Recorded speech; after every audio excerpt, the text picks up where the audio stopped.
Interesante que en la tefilá está escrito en la Amidá, decimos, Bet kol minei tebuatá letová. Las palabras Bejol minei tebuatá letová y toda la variedad de su cosecha para bien. Entonces dice que cuando decimos esto, hay que tener en mente al trigo para las matzot y al etrog. Y en otro lugar se menciona, además de esto, también al vino para el kiddush.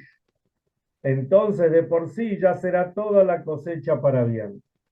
O sea, todos los días cuando decimos el la brajá bareja leinu, ahí tenemos que pensar en estas tres cosas. La harina para la matzá, el etrog y el vino para el kiddush y abdalá. Ahí tenemos toda la cosecha, viene con brajá. Estamos llegando a los últimos días de Sukkot y ya viene Simchat Torah. El viernes, o sea, jueves a la noche y viernes la festividad se llama Hoshana Rabbah. Hoshana Rabbah es un día que todavía se puede pedir y es un día como un pequeño Yom Kippur. De hecho, muchas comunidades acostumbran a quedarse despiertas toda la noche, estudiando Torah, diciendo Teilim, etcétera. Es muy interesante. Hay unos Teilim, hay unas tefilot especialmente para esta noche. El octavo día de Sukkot se llama Shmini Atzeret, que también comemos en la Sukkah, aunque no decimos brajá por la Sukkah. Por ahí mañana vamos a ajustar un poquito los detalles, que se hace, que no. Para tener en cuenta, el Shabbat al mediodía se hace la tefilá de Geshem, se pide por las lluvias en Israel, y también se hace Izkor, aquellos que tienen que decir. Se recuerda las almas de los parientes que no están. Este es Shabbat. Y el sábado a la noche ya es Simchat Torah, los grandes bailes, y el domingo durante el día. Pero cuando pasa todo esto, termina, terminan las festividades. Y decimos siempre Sukkot, la fiesta de la alegría, y Simchat Torah, la super alegría. Entonces uno se pregunta, después salimos al mundo y nos cae la ficha. Esta semana el dólar puede aumentar, ni nos preocupamos. La semana que viene, si Dios quiere, tampoco nos vamos a preocupar, pero uno se preocupa un poco.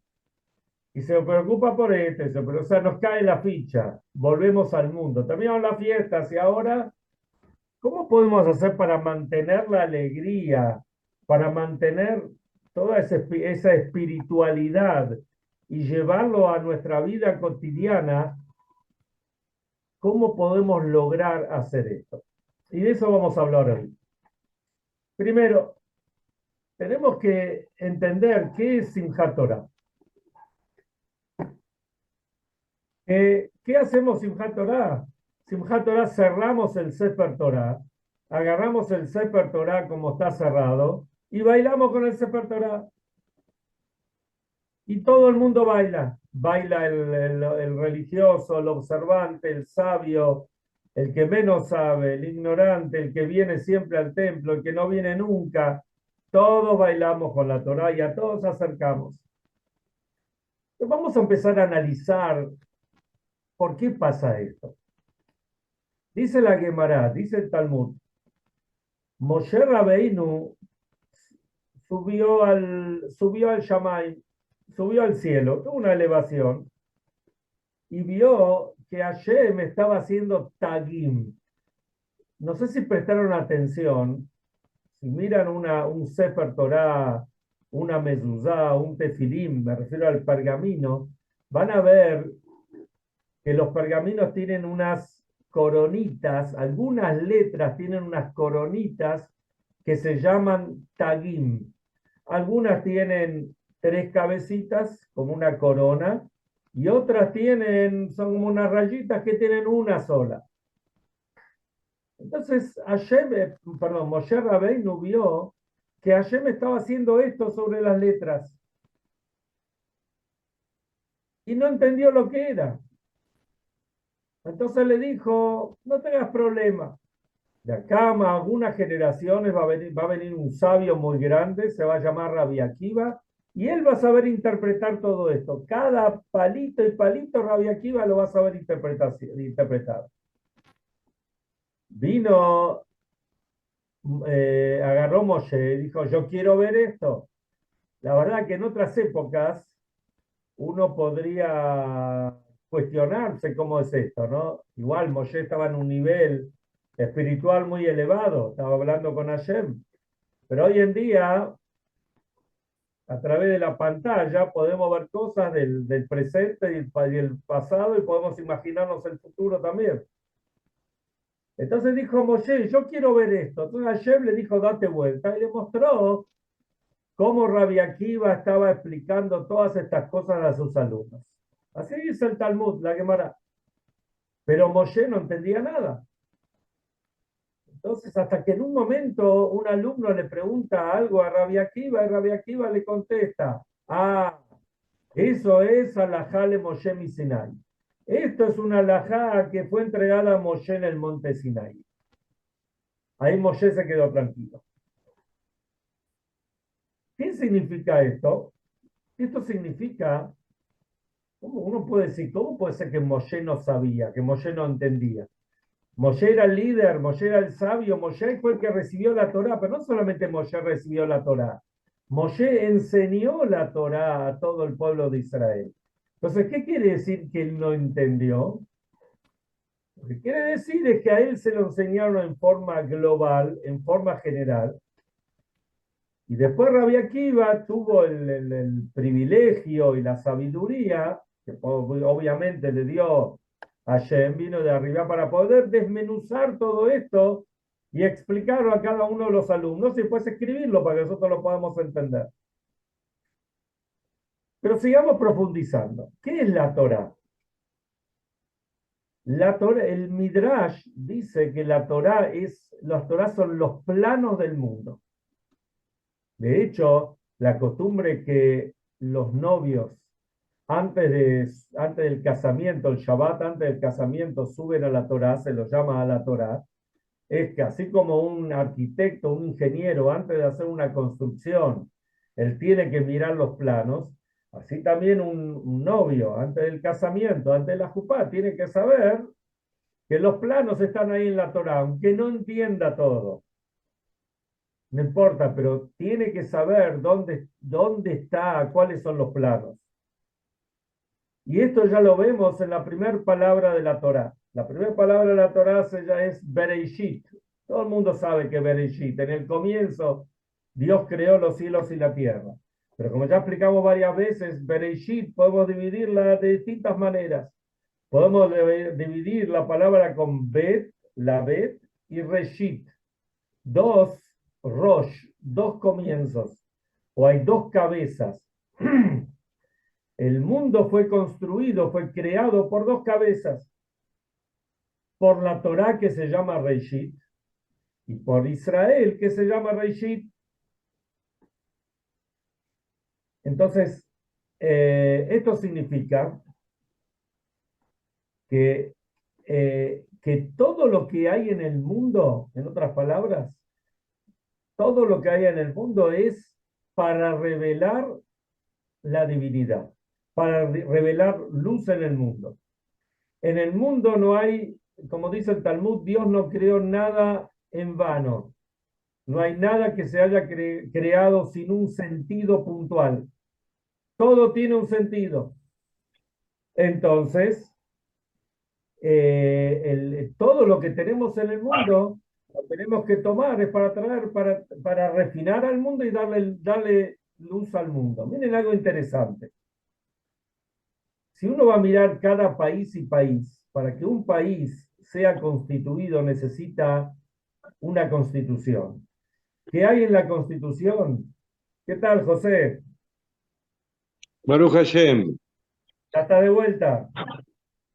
Sí, sí, estoy de Baruch vuelta. Hashem, Baruch Hashem. Bueno, después en otro momento nos contás cómo te fue.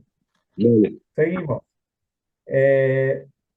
Cada país tiene una constitución. En la Constitución, ¿qué es? Son normas.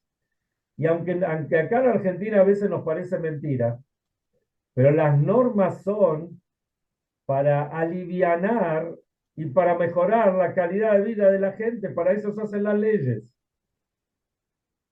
Y cada país, hay leyes que son comunes a todos, y después hay países que cada país tiene sus normas particulares de acuerdo a las necesidades de su lugar. Y de hecho las leyes pueden ir cambiando de tiempo en tiempo, obviamente, porque cambian las condiciones, cambia la gente, cambian las necesidades y van cambiando la gente. La Torá no es así. La Torá no solamente es la sabiduría divina, sino que la Torá viene a revelar luz. El objetivo es que haya santidad en el mundo, que haya divinidad en el mundo. Y cuanto más aún lo que tiene que hacer cada Yehudí. Como dice explican los sabios, el nombre de nuestro pueblo es Israel. Israel es iniciales de Yesh Shishim Ribo Otiot la Torah. La Torah tiene 600.000 letras. Hay toda una cuenta que son letras generales. Se dice, está explicado que estas letras tienen que ver con las 600.000 almas generales que hay. En realidad, hoy en día, no tenemos que ir muy lejos, hoy en día hay más de 15 millones de Yehudim. Entonces, ¿cómo decimos que hay 600.000 almas? Entonces, lo que tenemos que decir es que cada alma tiene un montón de chispas y esas chispitas dan origen, son chispas de un alma que hacen nacer a las distintas criaturas. Por eso decimos que el alma del hombre y la mujer, el marido y la mujer, son dos medias partes que se unen en el momento que se van a casar. Y cada Yehudí, así como la Torá tiene 600.000 letras, cada Yehudí le pertenece una letra de la Torá.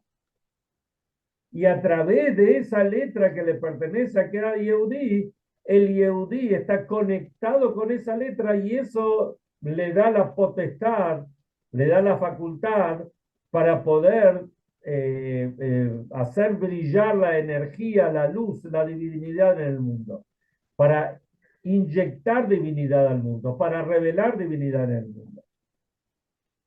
Una vez le dijeron a una mamá que tenía muchos hijos, le dijeron, ¿cómo haces para lidiar, digamos, con tantos chicos como para arreglarte por cada chico? La mamá le dijo, no, de ninguna manera. Cada hijo es especial en lo suyo. No tiene, digamos que tenía 10 hijos. No es que tiene 10 hijos y que uno se pelea con el otro. Cada hijo es especial.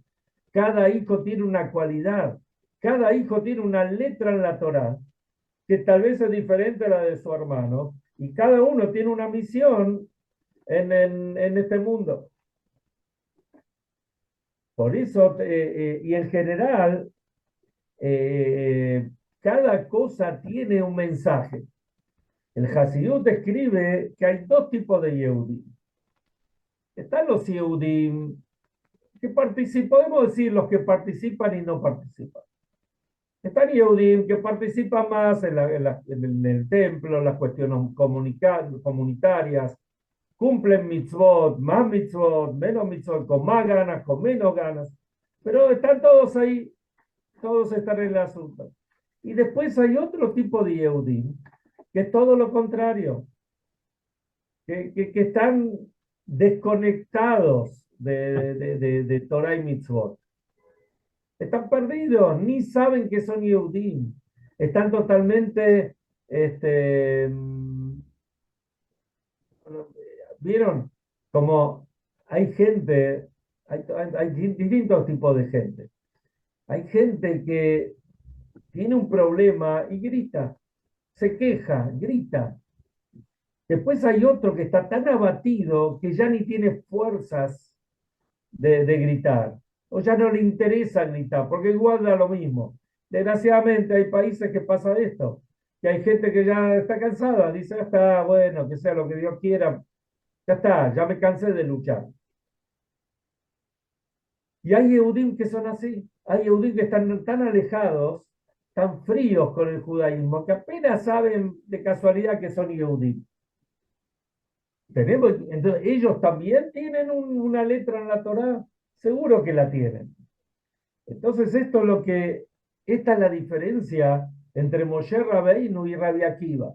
Moshe Rabbeinu se crió en una casa que el padre era el líder del pueblo de Israel en ese momento, venía de la tribu de Leví, que después de Leví salieron los Leví y los Coanim, los que iban a hacer el servicio en el templo.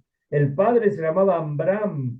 Amram era el líder de los Leví de la comunidad en ese momento. Él nació Maúl. Maúl quiere decir que nació con el Brit Milá hecho. Y que esto representa que estaba íntegro. Dice la Torá misma explícitamente. Cuando Moshe Rabbeinu nació, la casa se llenó de luz. Entonces Moshe Rabbeinu, él veía, y aparte después él fue Naví, fue un profeta de Hashem, y fue el líder del pueblo. Entonces él veía la película, la veía como de arriba para abajo. Por el otro lado tenemos Rabbi Akiva. Rabbi Akiva dice que era un descendiente de Cicro, que fue un malvado contra los Yehudim, y a su vez era un converso, o venía de conversos. Y por si esto fuera poco, hasta los 40 años era un ignorante total. Después él supo y pudo, como hablamos en otros shiurim, él pudo quebrar todas las barreras y quebrando todo esto, él llegó a tener 40.000 alumnos, perdón, 24.000 alumnos primero, y fue uno de los grandes de Israel, un gran sabio de la Mishnah, y el gran Rabbi Akiva, que llegó a ser lo que realmente él fue.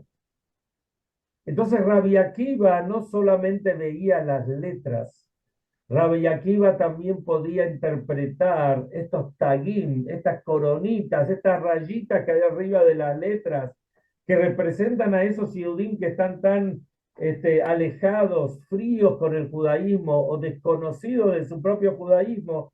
Justamente Rabbi Akiva era el que podía ver esto. Y esto es lo que le dijo Hashem a Moshe.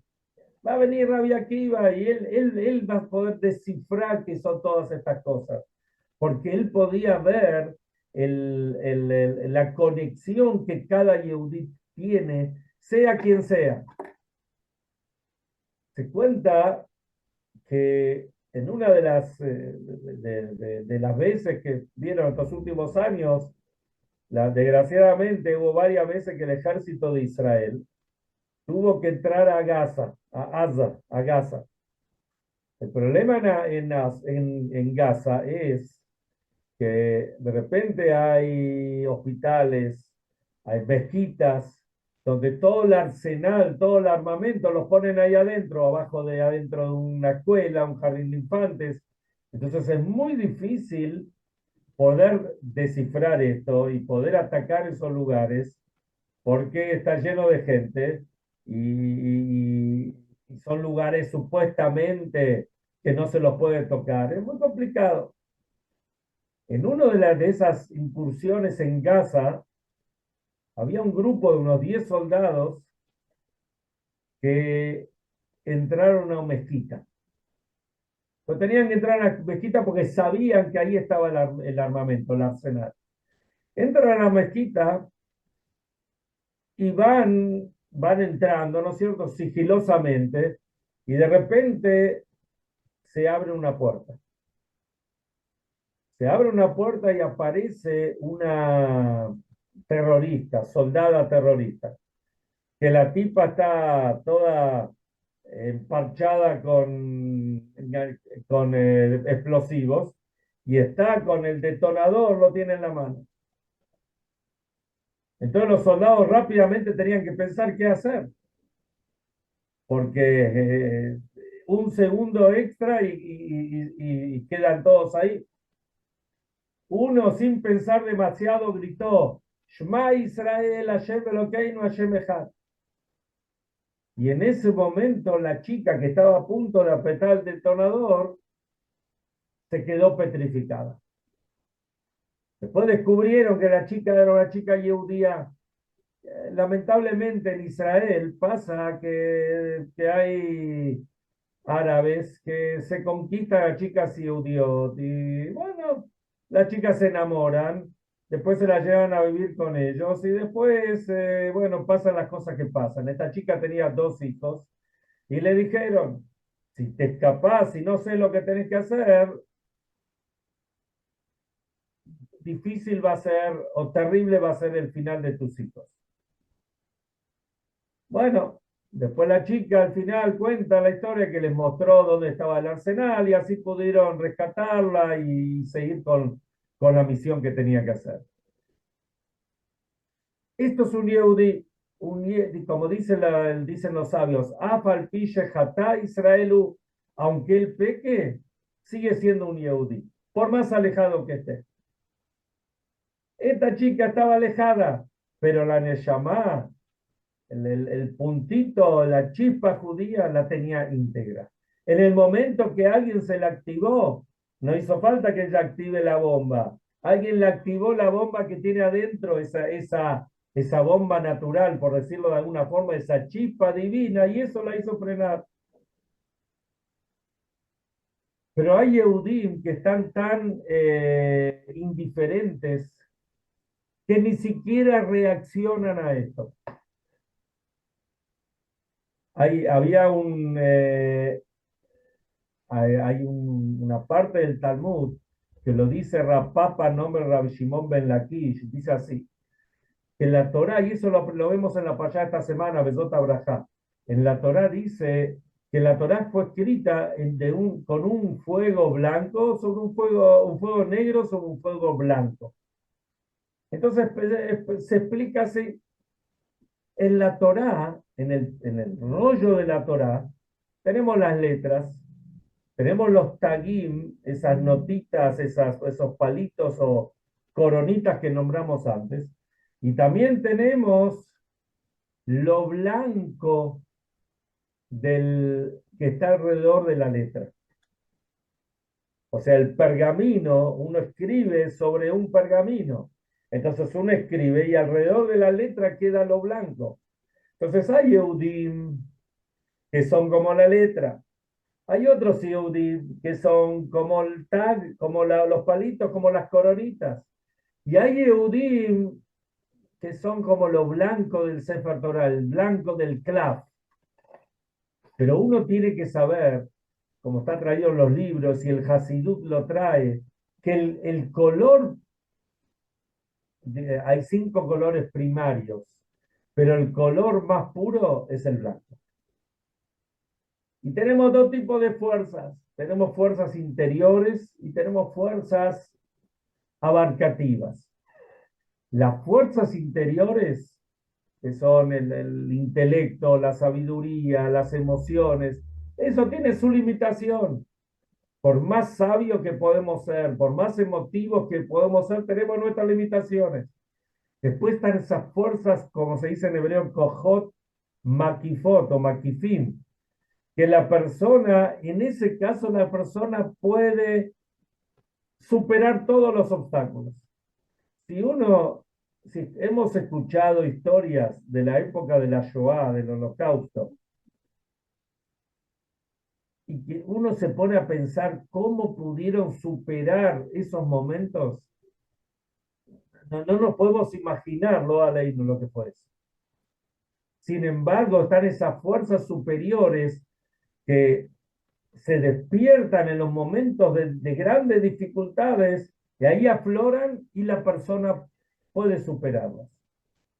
Y estas son también las fuerzas que tenemos en Simchat Torah. En Simchat Torah, lo que se destaca no es la letra. En Simchat Torah no se destaca el tag, o sea, la coronita, el palito. En Simchat Torah se destaca lo blanco del Sefer Torah. lo que no dice, aparentemente no dice nada.